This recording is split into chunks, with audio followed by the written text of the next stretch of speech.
এই মুহূর্তে আছি আমি বাংলাদেশের সবচেয়ে ছোট মসজিদগুলোর মধ্যে একটি চৌজা মসজিদে। এটি নওগাঁর মান্দা উপজেলায় অবস্থিত।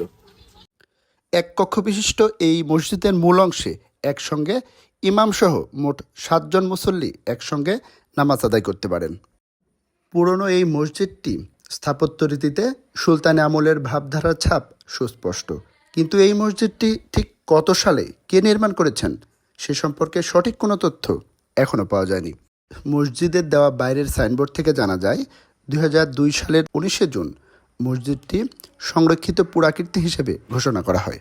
বর্গাকার এই মসজিদটির দৈর্ঘ্য এবং প্রস্থ 15 ফুট এবং মসজিদটির দেয়ালের পুরুত্ব প্রায় 3 ফুট 9 ইঞ্চি।